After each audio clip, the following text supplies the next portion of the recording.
Assalamualaikum dear students, welcome to our YouTube channel CAD Engineering Academy. So dear students, in today's video we will discuss some basic principles of engineering mechanics. तो इस video में हम engineering mechanics के कुछ basic principles के बारे में बात करेंगे। सबसे पहले तो इसमें न्यूटन लॉज जो है, न्यूटन लॉज ऑफ मोशन, सही है, उसके बारे में हम बात करेंगे। वो इंजीनियरिंग मैकेनिक्स के प्रिंसिपल में आते हैं। फिर उसके बाद प्रिंसिपल ऑफ ट्रांसमिसिबिलिटी हो गया और पैरेललोग्राम लॉ हो गया। इस तरह जितने भी प्रिंसिपल है उस पर हम शॉर्ट डिस्कशन करेंगे।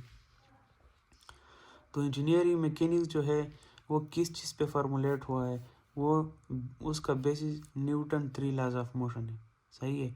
तो न्यूटन 3 लॉज ऑफ मोशन पे अब हम बात करते हैं। न्यूटन 3 लॉज ऑफ मोशन जो है वो अप्लाई होते motion of particle measured from non accelerating reference frame, सही है। उसका रेफरेंस फ्रेम नॉन एक्सेलरेटिंग होगा, ठीक है।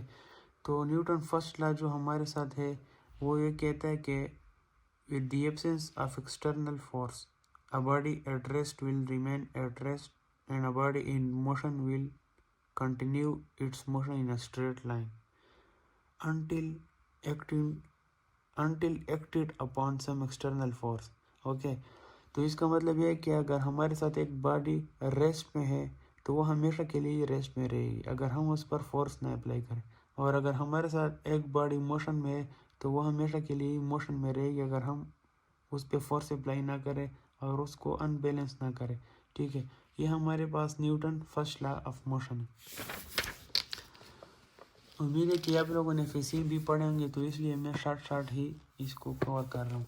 तो न्यूटन सेकंड लॉ जो होता है, न्यूटन सेकंड लॉ हमारे साथ ये कहता है कि अगर हम एक ऑब्जेक्ट पर हम फोर्स लगाए, सही है, एक मास पर या एक ऑब्जेक्ट जिसका मास m हो उस पर हम फोर्स लगाए तो उसमें फोर्स के डायरेक्शन में एक्सेलरेशन पैदा होगा, और वो एक्सेलरेशन डायरेक्टली प्रोपोर्शनल होगा फोर्स के और इन्वर्सली प्रोपोर्शनल होगा मास के, सही है। ये यहाँ पर भी particle acting upon by an unbalanced force experience in acceleration a that has some direction, वो डायरेक्शन क्या होगा, फोर्स का direction, as the force and magnitude that is proportional to force, वो मैग्नीट्यूड एक्सेलरेशन जो होगा वो फोर्स के proportional होगा, डायरेक्टली रिलेटेड होगा, और उसका डायरेक्शन भी फोर्स का डायरेक्शन होगा एक्सेलरेशन का, और हमारे पास एक्सेलरेशन जो होगा वो मास के इन्वर्सली प्रोपोर्शनल होगा। ये हमारे साथ था Newton second law of motion. फिर हम Newton third law of motion पे आ जाते हैं, सही है। Newton third law, every action there is an equal and opposite reaction, सही है, कि हर एक्शन के लिए हमारे साथ इक्वल और अपोजिट रिएक्शन होता है।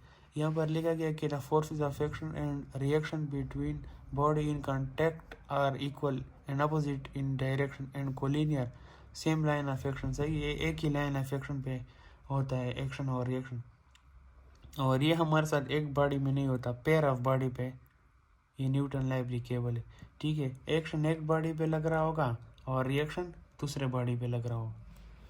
तो डियर स्टूडेंट्स, हमारे साथ यहाँ पर एक और प्रिंसिपल है, प्रिंसिपल ऑफ ट्रांसमिसिबिलिटी। इस प्रिंसिपल में हमारे साथ बहुत ज़्यादा स्टूडेंट कंफ्यूज होते हैं कि इसका क्या मतलब है, और मैं बहुत ही आसान एग्जांपल के ज़रिए आप लोगों को ये समझाऊंगा। पहले तो इसका स्टेटमेंट समझे, आसान उर्दू में मैं आपको ये समझाऊंगा कि इस स्टेटमेंट का क्या मतलब है। A force may applied at any point on its given line of action without altering the resultant effect of force external to the rigid body on which it acts। इसका मतलब ये है कि हमारे साथ फोर्स का जो लाइन ऑफ एक्शन होता है, फोर्स जिस लाइन पे एक्ट कर रहा होता है या जिस डायरेक्शन में एक्ट कर रहा होता है वो उसका लाइन ऑफ एक्शन होता है। तो वो कहता है कि इस लाइन ऑफ एक्शन पर आप जिस पॉइंट पे भी आप फोर्स लगाए उसका एक्सटर्नल इफेक्ट सेम होगा, सही है। फॉर एग्जांपल हमारे साथ एक ये ऑब्जेक्ट है, यहाँ पर पिन सपोर्ट है, ये रोलर सपोर्ट है, ठीक है। ये इस फोर्स का लाइन ऑफ एक्शन है। अगर ये फोर्स मैं इस एंड पे लगाऊं, सही है, या इसके मिड में लगाऊं या इसके इस एंड पे लगाऊं, तो इसका एक्सटर्नल इफेक्ट सेम होगा। एक्सटर्नल इफेक्ट मैंने आपको बताया कि एक्सटर्नल इफेक्ट क्या होता है, सही है। एक्सटर्नल इफेक्ट इस बॉडी के एक्सटर्नली जो उस पर इफेक्ट हो रहा है, इंटरनली ये इफेक्ट सेम नहीं होगा। इंटरनली इस पॉइंट पर स्ट्रेसिस कुछ और हो गए फोर्स पर यूनिट एरिया, यहाँ पर कुछ और हो गए, या हमारे साथ बीम जो होता है, सही है, बीम, उसमें एक्सटर्नल इफेक्ट्स एक होते हैं, इंटरनल और होते हैं, सही है। इस तरह अगर मैं आप लोगों को एक और मिसाल दूँ, फॉर एग्ज़ाम्पल ये हमारे साथ आसान एग्जांपल लेता हूँ, ये हमारे साथ एक विंडो है, सही है, वो स्लाइडिंग विंडो है, स्लाइडिंग, सही है, यहाँ पर स्लाइडर लगे हुए, तो इस यहाँ पर मैं फोर्स लगाता हूँ और ये इसका लाइन ऑफ एक्शन है, ठीक है। तो इस लाइन ऑफ एक्शन पे आप जिस पॉइंट पे भी आप फोर्स लगाए ना, तो ये विंडो स्लाइड ही करेगी और मैग्नीट्यूड तो वैसे भी सेम होगा। तो इस लाइन ऑफ एक्शन पे आप जिस पॉइंट पे भी फोर्स लगाएंगे ये स्लाइड करेगा, तो इसका एक्सटर्नल इफेक्ट सेम होगा। बस यही प्रिंसिपल ऑफ ट्रांसमिसिबिलिटी है और इसको अभी से समझो, क्योंकि ये हमारे साथ बहुत ज़्यादा प्रॉब्लम्स में यूज़ हो रहा है। आगे जब आप फोर्स को रिजॉल्व करोगे, हर फील्ड में ये यूज़ हो रहा है, mechanics of solid 2-1, structure analysis, engineering mechanics, ये प्रिंसिपल उसका बेस है, ठीक है। एक हमारे साथ एक और प्रिंसिपल है, खैर वो तो हम आगे पढ़ेंगे भी, आगे और भी आ रहे हैं, सही है। पैरेललोग्राम लॉ हो गया, या ट्रायंगुलर लॉज हो गए, या लामिस थ्योरम हो गया, तो ये हम पढ़ेंगे। पैरेललोग्राम लॉ को मैं थोड़ा टच देता हूँ, सही है। पैरेललोग्राम लॉ हमारे साथ ये कहता है कि अगर हमारे साथ दो फोर्सेस हो और हम उसका रिजल्टेंट फाइंड करना चाहें, तो आप लोग इस तरह करें कि उस दो फोर्सेस का पैरेललोग्राम ड्रा करें, इस फोर्स का पैरेलल यहाँ पर ड्रा करें, ठीक है, और इस फोर्स का पैरेलल यहाँ पर ड्रा करें। जब उससे पैरेललोग्राम बन जाए ना, तो इस पैरेललोग्राम का जो डायगोनल होगा वो इन दो फोर्सेस का रिजल्टेंट होगा, सही है। बहुत ही आसान अल्फाज में मैंने आप लोग को समझाया। पैरेललोग्राम लॉ ये था, प्रिंसिपल ऑफ ट्रांसमिसिबिलिटी ये था।